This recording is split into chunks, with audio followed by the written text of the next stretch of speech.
Alors, juste pour que les auditeurs comprennent bien, parce que c'est une notion justement qu'on voit apparaître un peu partout, en ce moment, après les chatbots, je dirais, c'est la notion de low code ou de no code. Est-ce que vous pouvez un peu la définir ou nous donner une idée un peu de ce qui se passe? De ce qu'on comprend, c'est en fait la possibilité, laissée aux utilisateurs, nos métiers, en fait, de pouvoir, créer des couches logicielles, Mhm. à la souris, c'est ça? Oui, complètement, complètement. Alors, quand on est sur du no-code, et on l'abordera tout à l'heure sur notre chatbot, parce qu'on dispose d'une interface no-code, le but est effectivement de rendre l'utilisateur métier complètement autonome, c'est-à-dire qu'il n'a pas de connaissances informatiques à avoir.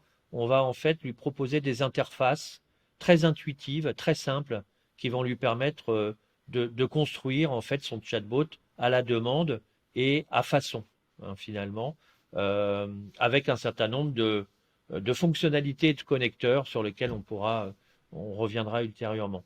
Sur la partie low code, on est un peu sur la même approche, mais je dirais que comme cette plateforme a vocation à remplir de façon plus large un nombre de besoins, et bien en fait Microsoft fournit trois, trois principaux euh, modules dans cette Power Platform. Le premier qui va permettre de créer des interfaces, hein, donc des écrans, tout simplement, euh, et qui vont permettre notamment, comme des formulaires, d'afficher ou de recueillir de la donnée. Le deuxième, c'est ce qu'on appelle un moteur de workflow. Donc c'est en fait tout simplement de pouvoir, à partir d'un événement, engager un processus, voilà, qui va être un processus d'intégration dans une base de données, d'envoi d'informations par mail, etc., etc. Donc on va designer en fait son processus de façon très simple, tout comme on va dessiner ses écrans de façon très simple. Mais bon, pour aller un petit peu plus loin que très simple, il y a parfois besoin d'un petit peu de code. C'est pour ça qu'on ne parle pas de no code, mais de low code, donc code à bas niveau, on va dire. Et puis le dernier module, bah, il rejoint vraiment justement notre cœur de métier également. C'est un module qui permet de traiter les données finalement recueillies au travers de ces interfaces. Donc c'est un module qui s'appelle Power BI et que en fait beaucoup de gens connaissent pour la partie Statistique? visualisation, statistique, Ouais. tableau de bord, etc.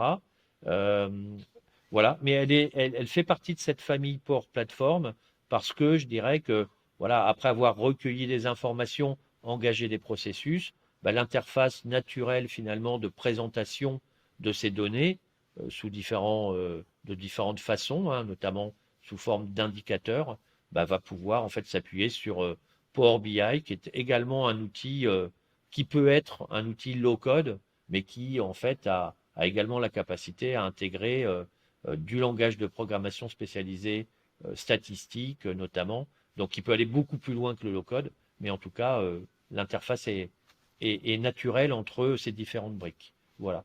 Donc le but, il est vraiment effectivement de donner la main au métier, c'est-à-dire finalement de, de, de, de créer des applications simples. Alors, on cite par exemple des applications de réception et de traitement de factures pour automatiser finalement, par exemple, des factures qui arriveraient par mail, et bien de pouvoir récupérer ces factures et de les injecter en fait dans un système, tout en récupérant les données en fait de ces factures avec un petit peu d'intelligence artificielle pour les intégrer dans un outil comptable, par exemple.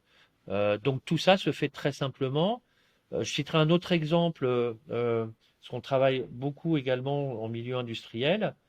Par exemple, une application qui va permettre de signaler des risques en entreprise, des risques industriels, euh, et qui va être utilisable, c'est l'intérêt de cette plateforme également, va être utilisable sur une tablette, hein, ou un mobile. En général, en industrie, on ne se promène pas avec son PC ou son Mac dans les unités de production. Par contre, tout le monde a un téléphone ou une tablette. Et donc, de pouvoir très aisément identifier un risque industriel, hein, et le signaler au service de prévention des risques avec une notion de localisation de ce risque, une photo du contexte du risque, un commentaire, et en 3 clics, enfin voilà, en 3 clics, je vais envoyer le signalement de ce risque dans une base de données et à des contacts qui vont être en charge derrière de le prévenir. Voilà.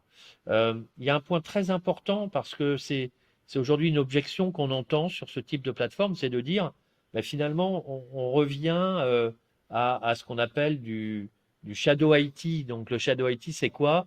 C'est si on remonte un petit peu 10 ans en arrière, voire même 20 ans en arrière, et notamment avec Microsoft, on avait 2 outils, Excel et Access, qui permettaient en fait aux utilisateurs d'être finalement autonomes également, de s'affranchir de l'IT, du service informatique. Mais la grande différence, c'est que effectivement, Access et Excel permettaient de s'affranchir du service informatique pour aller plus vite, pour être plus autonome, mais sans aucun lien avec le système d'information et avec la direction informatique. D'où, Oui, ça pouvait être fait de façon très déstructurée, quoi. ouais, très déstructuré. Et finalement, le gros risque, évidemment, c'était de monter des usines à gaz et également, et donc immaintenable. C'est-à-dire que quand il y avait un problème par la suite, tout simplement, l'utilisateur qui était bloqué, qu'est-ce qu'il fait? Il appelait la direction informatique en disant j'ai un problème sur l'application, mais comme la direction informatique ne connaît absolument pas cette application, c'était pour elle impossible de gérer le problème. Et donc potentiellement finalement d'avoir une application qui n'est plus utilisable et donc d'avoir passé beaucoup de temps parfois sur des applications voilà, qui deviennent obsolètes ou inutilisables. Et le deuxième risque également, il est humain, c'est que une personne détient l'ensemble de la connaissance sur cette application. En général, elle est seule. Et le jour où elle quitte l'entreprise, le jour où elle prend sa retraite, et ça a été vraiment un gros sujet parce que ces applications sont apparues, encore une fois, il y a une vingtaine d'années. Il y a beaucoup de gens qui sont partis en retraite depuis, et donc, eh bien, en fait, l'application n'était plus maintenable par la direction informatique. Personne ne la connaissait, et donc, potentiellement, tout le pan d'un process de l'entreprise pris en charge par cette application devient inutilisable également, et donc avec des risques vraiment de perte d'information ou de production. Voilà.